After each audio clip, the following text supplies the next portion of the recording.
할렐루야. 네, 오늘 주회전에 나오신 성도님들 주님의 이름으로 환영하고 축복합니다. 벌써 10월 마지막 주일이죠. 우리 옆에 있는 분들과 남과 같이 인사했으면 좋겠습니다. 높고 푸른 하늘처럼 맑은 하늘, 맑은 하루 되세요. 네.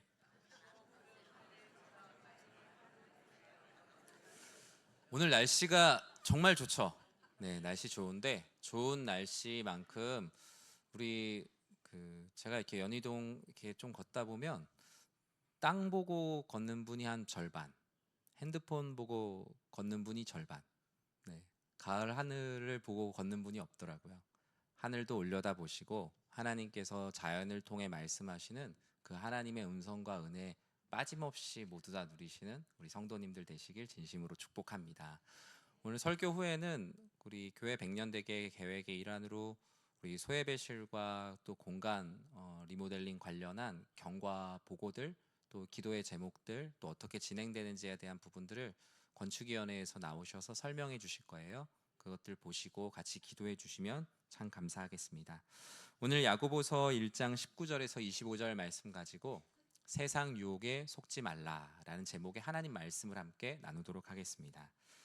우리는 지금 10월 마지막 주일, 지난 금요기도회 때 우리 삼려전도회와 같이 동역하는 우리 153 예인교회 최종철 목사님이 금요기도회 때 오셔서 말씀을 전해주셨어요.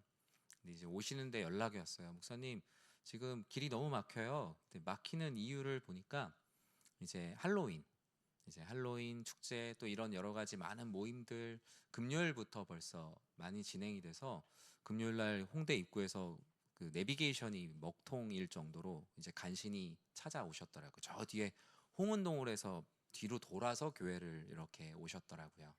아마 어제도 그렇고 오늘도 그렇고 많은 경찰력들이 배치가 되고 이 10월 말 우리는 불과 몇 년 전에 매우 큰 사회적인 아픔을 겪었습니다.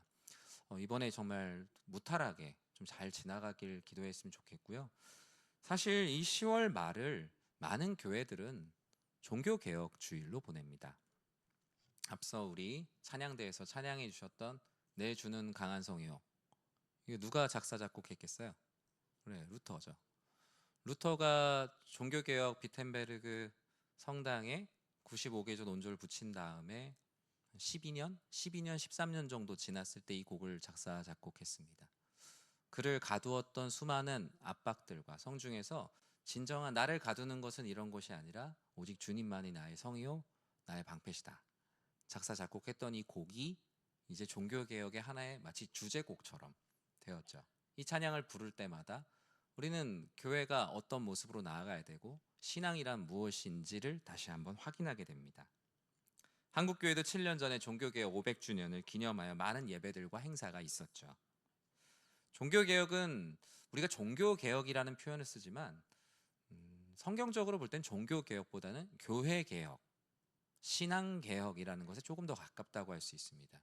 마치 그냥 카톨릭이 개신교가 됐다라는 종교의 개혁이라기보단 교회의 참된 교회로서의 개혁, 그리고 우리의 신앙의 개혁, 다만 이제 사회적으로 종교개혁이라고 부를 뿐이죠. 이 종교개혁은 당대를 덮고 있던 수많은 유혹들로부터 깨어나자라는 경성의 시간이었어요.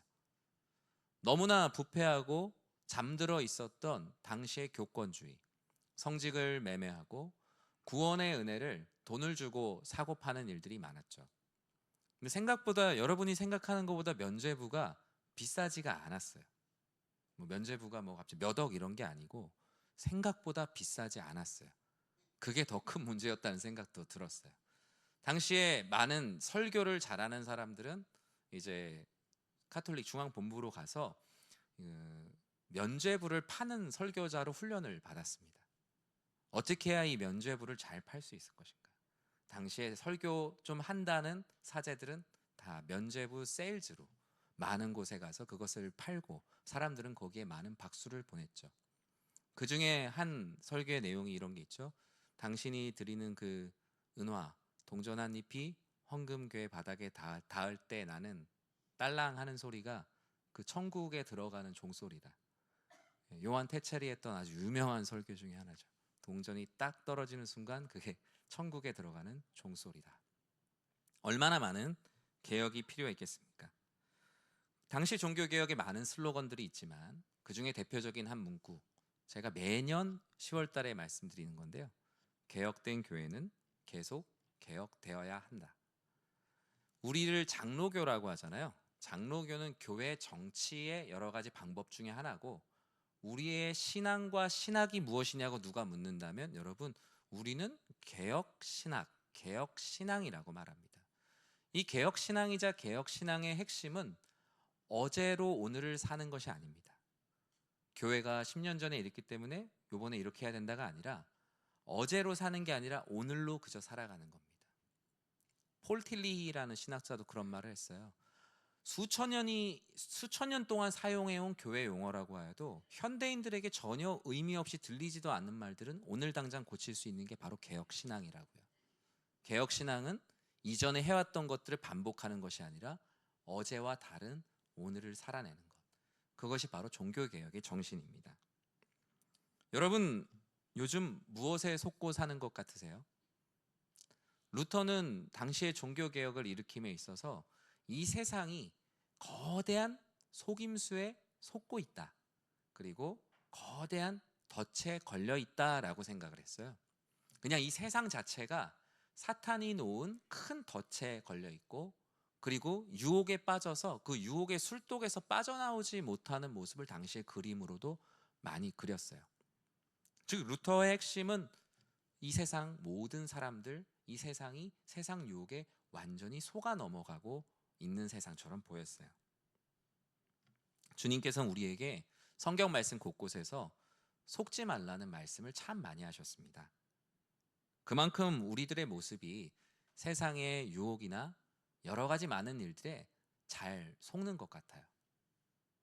돈에 속는 사람들, 권력에 속는 사람들, 사람들의 박수 소리와 인정에 쉽게 속아 넘어가는 사람들, 아첨과 아부에 내 안의 모든 것을 꺼내주는 사람들, 자기 욕심과 쾌락, 내가 나를 속이는 줄도 모르고 내가 나에게 속고 사는 사람들, 사람과 사람 사이에 바람만 불면 날아갈 것 같은 신뢰를 하나님처럼 믿고 속으며 살아가는 사람들. 이 세상은 속고 속이는 세상이라 말하고, 이제는 심지어 속이는 사람이 대단하지 속는 사람이 바보 아니냐라는 세상을 우리는 살아가고 있습니다. 디모데후서 3장에 보면 세상 유혹은 무엇이고 이를 대하는 그리스도인의 참된 자세란 무엇인지에 대해서 바울은 디모데에게 지금 이 세상 유혹에 빠진 이 시대의 모습을 다음과 같이 말했어요. 사람들이 자기를 사랑하며 돈을 사랑하며 자랑하며 교만하며 비방하며 부모를 거역하며 감사하지 아니하며 거룩하지 아니하며 무정하며 원통함을 풀지 아니하며 모함하며 절제하지 못하며 사나우며 선한 것을 좋아하지 아니하며 배신하며 조급하며 자만하며 쾌락 사랑하기를 하나님 사랑하는 것보다 더하며 경건의 모양은 있으나 경건의 능력은 부인하니 이 같은 자들에게서 어떻게 하라고요? 내가 돌아서라. 사도 바울이 디모데에게 이 유혹 많은 세상 속에서 이 수많은 속이는 것들로부터 돌아설 것을 권면하였습니다. 오늘 본문의 이 야고보, 사도 야고보를 통해 주시는 하나님의 말씀엔 왜 이렇게 우리가 잘 속는가? 왜 세상 유혹에 속고 사는가? 알면서 속는 건지 모르면서 속는지 모르겠지만 어찌됐든 결과적으로 왜 속고 살아가는지에 대해서 그 원인을 14절과 15절에 다음과 같이 말하거든요. 우리 같이 읽어볼까요? 오직 각 사람이 시험을 받는 것은 자기 욕심에 끌려 미혹됨이니 욕심이 잉태한 즉 죄를 낳고 죄가 장성한 즉 사망을 낳느니라. 아멘. 오늘 본문 야고보서는 스데반 집사님이 예루살렘에서 순교한 이후에 많은 그리스도인들이 더 이상 예루살렘에 살 수 없게 됐어요. 생각지도 않았던 지역에 가서 막 살게 된 거죠. 처음엔 그곳에 가서 복음을 전해야겠다, 하나님의 뜻대로 살아가야겠다라고 생각하며 내가 이 땅을 그리스도의 복음으로 정복해야겠다고 했는데 나중에 보니까 정복당하는 건 나였어요. 내가 오히려 그곳의 문화에 잠식되고, 마치 이스라엘 백성들이 가나안 땅에 가서 이방 문화에 잠식되는 것처럼 그곳에는 내 욕심의 기호에 맞는 너무나 많은 것들이 있었어요. 야고보는 그 흩어진 그리스도인들에게 이 말씀으로 권면했어요. 왜 우리가 흩어져서 살고 있는데 시험에 받을까? 우리 한번 솔직히 생각해 봅시다. 우리 욕심 아닙니까? 욕심이 잉태한 즉 죄를 낳고, 죄가 장성한 즉 사망을 낳은 것, 그거 아닐까요? 라면서 야고보서를 시작하고 있습니다. 예수님께서 십자가에 못 박히시고 부활하신 이유 또한 야고보는 이 세상 유혹에 속지 않아야 되는 상징이요 기호로 예수님께서 오셨다고 말씀하세요. 16절과 18절 말씀 같이 한번 읽어볼게요. 내 사랑하는 형제들아, 속지 말라. 그가 그 피조물 중에 우리로 한 첫 열매가 되게 하시려고 자기의 뜻을 따라 진리의 말씀으로 우리를 낳으셨느니라. 아멘. 예수님께서 십자가에 못 박히신 이유, 우리에게 구원의 은혜를 베푸시고자 하는 하나님의 구원 계획의 실현이고요. 야고보는 조금 다른 관점에서 말합니다.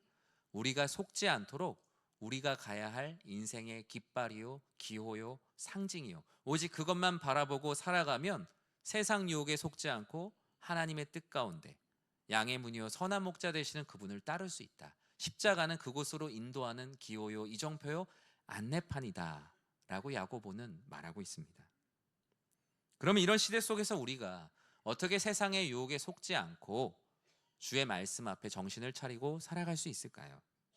19절은 다음과 같이 그 첫 번째를 말합니다. 같이 읽어볼까요? 내 사랑하는 형제들아, 너희가 알지니 사람마다 듣기는 속히하고 말하기는 더디하며 성내기도 더디하라. 아멘.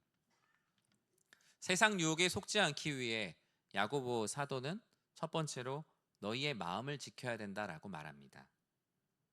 마음을 지킴에 있어서 19절은 빠를수록 좋은 일과 더딜수록 좋은 일을 말합니다.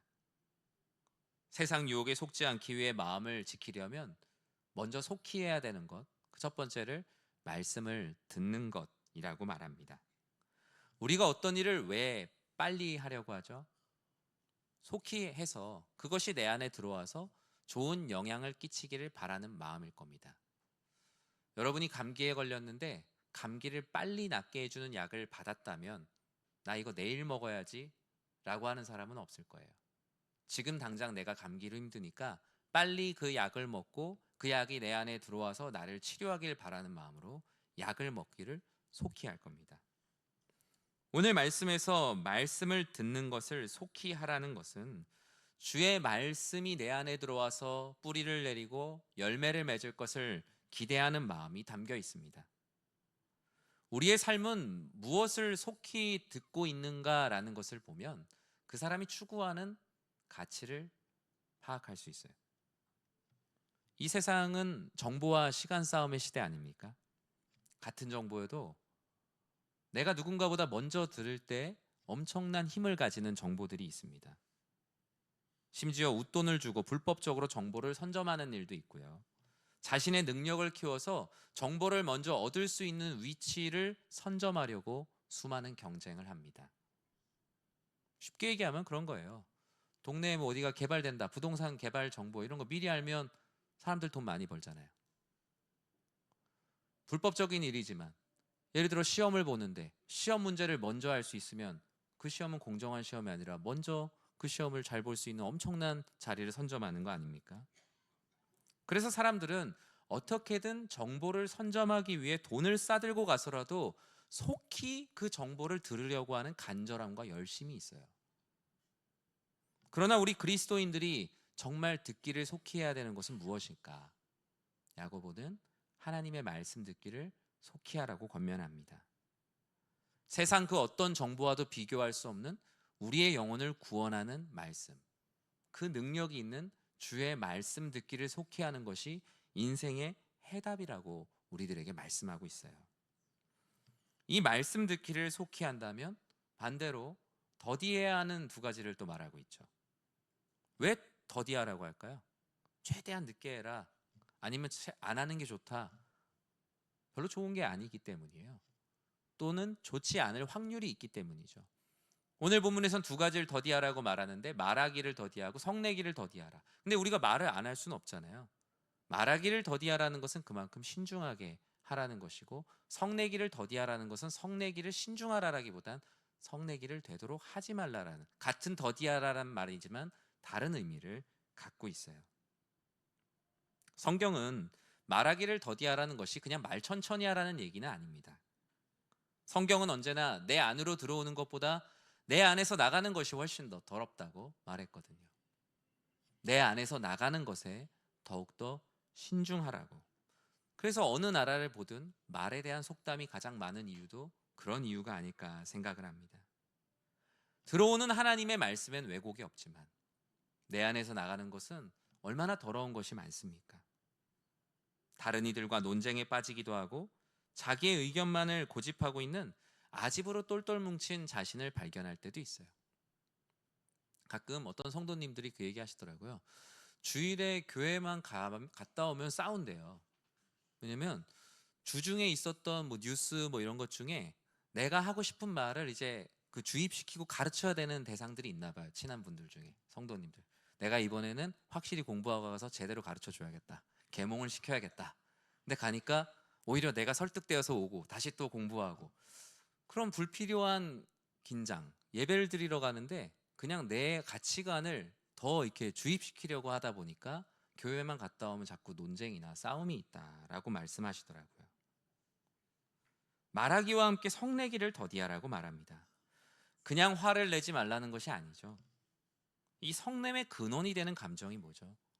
분노와 증오, 교만, 여러 가지 많은 것들이 너희 안에 있을 때 너희의 마음을 오히려 더럽히고 힘들게 하여 말씀이 자라지 못하게 된다는 거죠.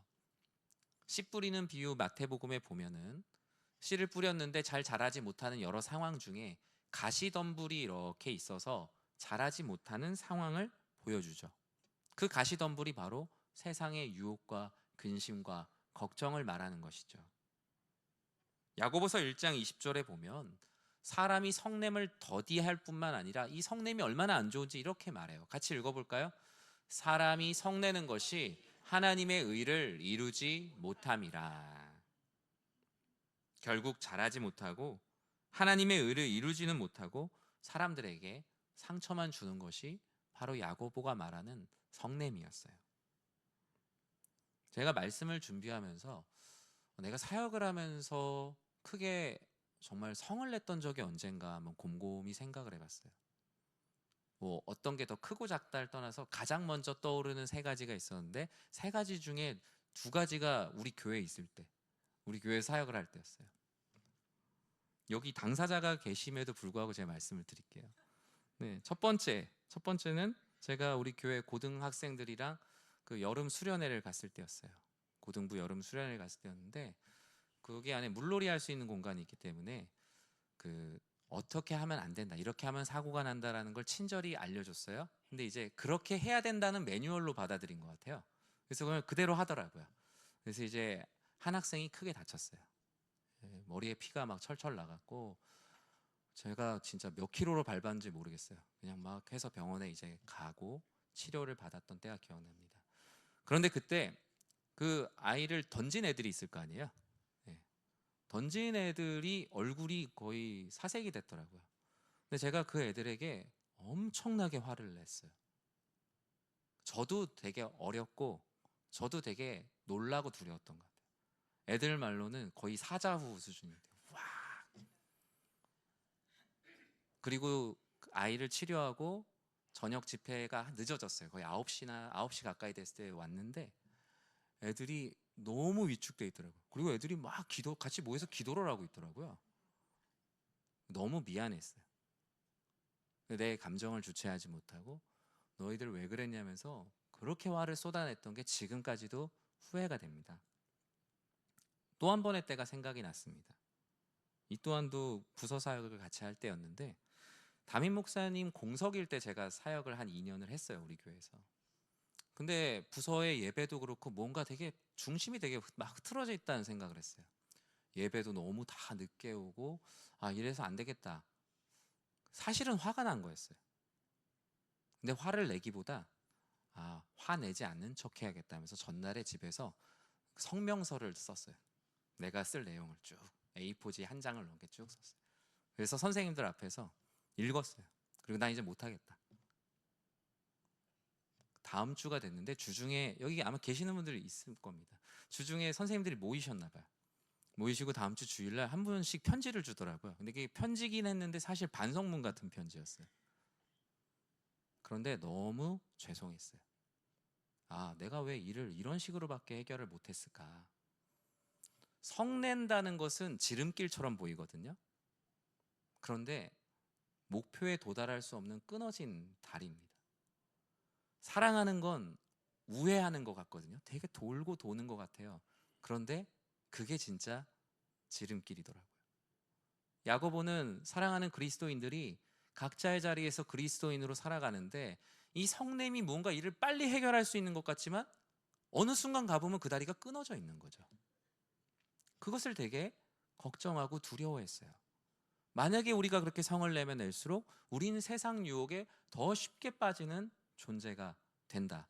오늘 말씀처럼 하나님의 의를 이루지 못하고 자기 의와 자기 인격만 그냥 쏟아내버리고 아무것도 남지 않는 비참함을 경험하게 된다는 거예요. 두 번의 이렇게 크게 성낸 일들로 남은 것은 괜한 위축감, 서로에 대한 미안함이었어요. 물론 조금 나아집니다. 그 다음 주에 좀 빨리 와요. 네, 그런 건 있는데 그렇게 또 오래 가진 않죠. 다 이유가 있겠죠. 하나님의 의를 이루는 것엔 전혀 미치지 못하고 그냥 내가 원하는 것을 이루려고 하다 보니 하나님께도 함께 섬기는 성도님들께도 죄송한 일이었던 거예요. 그러면 우리는 우리의 마음을 끊임없이 시험하는 세상의 유혹과 시험 앞에서 마음을 지키기 위해 또 무엇이 필요할까요? 우리 21절 말씀을 같이 한번 읽어보겠습니다. 그러므로 모든 더러운 것과 넘치는 악을 내버리고 너희 영혼을 능히 구원할 바 마음에 심어진 말씀을 온유함으로 받으라. 아멘. 세상 유혹에 속지 않기 위해 말씀을 온유함으로 받고 그 받은 말씀을 행하는 것까지를 말하고 있어요. 앞서 말씀드린 대로 루터는 이 세상이 큰 세상 유혹이라는 덫, 올가미에 매여 있는 것처럼 당시의 교회와 세상을 봤어요. 그는 기도하며 생각했습니다. 이 세상 유혹에 너무나 많은 사람들이 속고 있구나. 구원을 돈을 주고 살 수 있다고 생각하는구나. 이 세상이 어떻게 이렇게 돌아가고 있을까를 어느 순간 매우 애통해하게 되었죠. 그는 이 모든 유혹을 이겨내는 힘이 사람의 말과 권세에는 더 이상 없다는 것을 알게 됐어요. 오직 그것은 복음이며 복음만이 하나님의 의를 이루며 사람의 의를 드러내지 않고 하나님께 영광을 올리는 유일한 말이라는 것을 알게 됐죠. 그러다 보니 루터는 소위 이신칭이라고 말하는 믿음으로 의롭게 된다는 것에 아주 심취했습니다. 그건 참 좋았는데 그러다 보니까 이 루터에게 오늘 본문인 야고보서는 루터는 이 야고보서를 성경이 아니라고 말했어요. 이걸 성경 안에 넣어줄 수가 없다고. 왜 그랬겠어요? 루터에겐 그냥 믿음이라는 단어만 너무나 이렇게 꽂혀 있었어요. 경주마처럼 너무나 그 시대에 믿음이 없었던 시대다 보니까 믿음을 향해 달리다 보니까 이 믿음과 행함을 자신도 모르는 사이에 이렇게 따로 떼놓은 거였어요.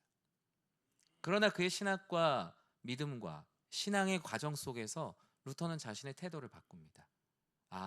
내가 믿음이라는 걸 잘못 이해했구나. 우리 인간은 믿음과 행함이라는 것이 구별되어서 인식될 수밖에 없지만 하나님에게 이 말씀을 듣고 믿고 행하는 것은 총체적인 것이구나라는 것을 깨닫게 되고 이 야고보서를 지푸라기 서신이라 그랬거든요. 루터는 그것을 이제 철회하게 되었습니다. 말씀은 분명 듣는 것이지만 듣는 것으로 끝나지 말아야 됩니다. 교회에서 우리가 주의 말씀을 듣는 것은 우리가 어떤 인문학 교양 강좌를 듣는 시간이 아니죠. 저 사람 앞에서 뭐 설교하는데 뭐 어떻게 하네, 잘하네, 아니면 오늘 참 들을만 했네. 설교는 그런 것이 아니라 어떤 작용이 있어야 되냐면요, 선포된 말씀, 그 말씀을 통해서 여러분 안에 약속이 하나가 생겨야 됩니다. 이 말씀을 가지고 어떻게 살아야겠다라는 약속이 하나가 생겨야 되고요. 그리고 그 약속을 어떻게 이행할 것인지에 대한 결단이 생겨야 돼요. 그게 바로 말씀을 듣고 행하는 사람의 첫 출발입니다. 하나님 말씀을 들었으면 하나님이 나에게 이렇게 하라는 약속을 주시는구나. 그러면 나는 어떻게 살아갈 것인가에 대한 구체적인 결단을 가지고 또는 결단하는 한 주가 되어야겠죠. 그리고 그 다음 주에 만났을 때는 그 결단한 것으로 살아낸 이야기들을 나누는 것이 성도의 교제요, 말씀을 듣고 행하는 삶입니다.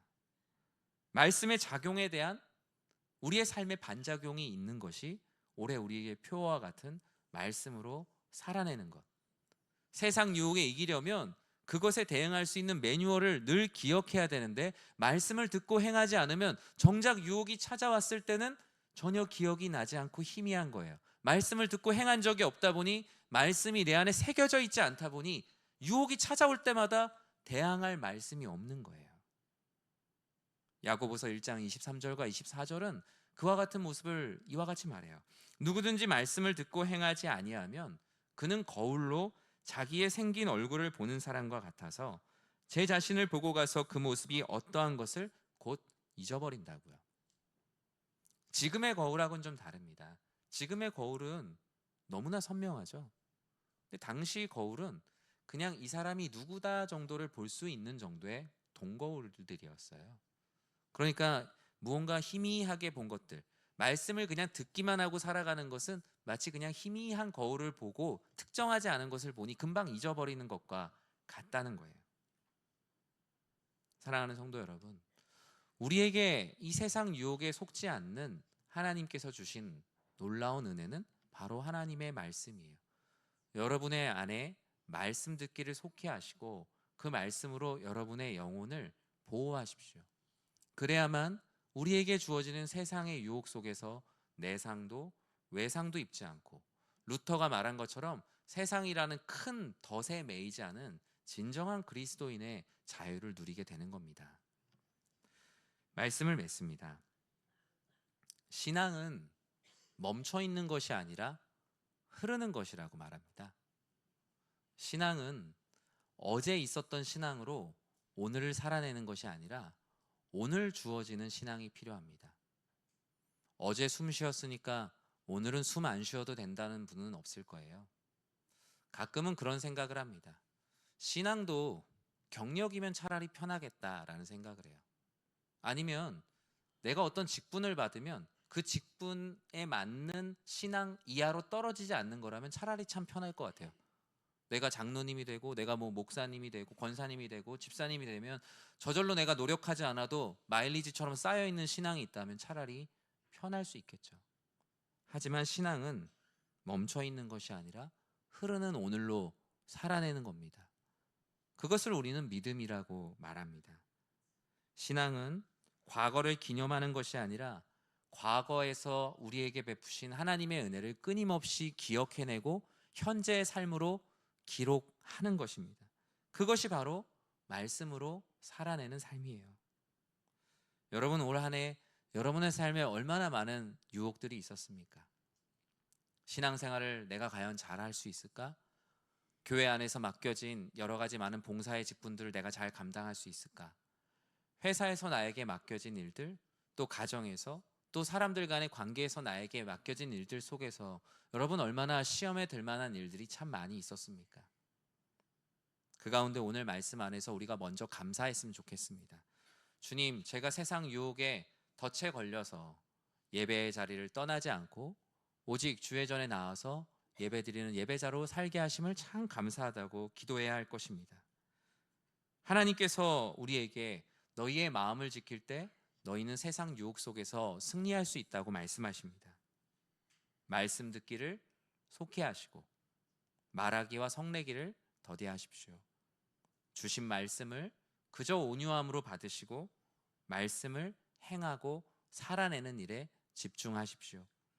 주님께서 이런 모든 이들을 뭐라고 말씀하십니까? 복되다.